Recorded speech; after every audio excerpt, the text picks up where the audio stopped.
বাংলাদেশে নয় বরং ভারতেই শান্তিরক্ষী বাহিনী পাঠানো উচিত স্বরাষ্ট্র উপদেষ্টা। দেশে জাতীয় ঐক্যের যে ডাক দেওয়া হয়েছে তাতে ষড়যন্ত্র মোকাবেলা ও দেশের শৃঙ্খলা রক্ষায় ইতিবাচক সাড়া ফেলবে। ভারতের মিডিয়াগুলোই শুধু বাংলাদেশ নিয়ে মিথ্যা অপপ্রচার চালাচ্ছে, বিশ্বের অন্য কোনো মিডিয়ায় তেমন প্রভাব ফেলছে না। বৃহস্পতিবার সকালে নারায়ণগঞ্জের রূপগঞ্জে পূর্বাচল ফায়ার সার্ভিস ও সিভিল ডিফেন্স মাল্টিপারপাস ট্রেনিং গ্রাউন্ডে আয়োজিত আন্তর্জাতিক ভলান্টিয়ার দিবসের উদ্বোধন অনুষ্ঠানে স্বরাষ্ট্র উপদেষ্টা লেফটেন্যান্ট জেনারেল অবসরপ্রাপ্ত জাহাঙ্গীর আলম চৌধুরী এসব কথা বলেন।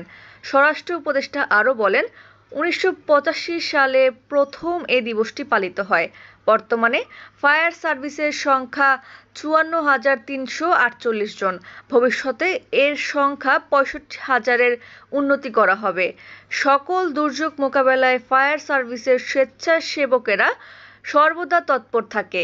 ফায়ার সার্ভিস সব সময় বন্ধুর মতো মানুষের সেবা করে আসছে। বন্যা, ভূমিকম্প মোকাবেলা সরকারের একা সম্ভব না। ফায়ার সার্ভিসের স্বেচ্ছাসেবক গুরুত্বপূর্ণ ভূমিকা পালন করে। সর্বোপরি দেশ ও জাতির স্বার্থে ফায়ার সার্ভিসকে সব সময় প্রস্তুত আছে।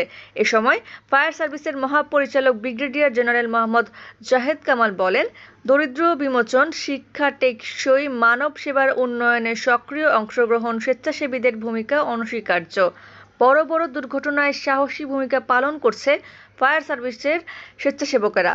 উদ্বোধন শেষে তিনি ফায়ার সার্ভিসের কাজে ব্যবহৃত যন্ত্র, বিভিন্ন সরঞ্জামাদি পরিদর্শন করেন। অনুষ্ঠানে ফায়ার সার্ভিসের বিভিন্ন কর্মকর্তারা উপস্থিত ছিলেন।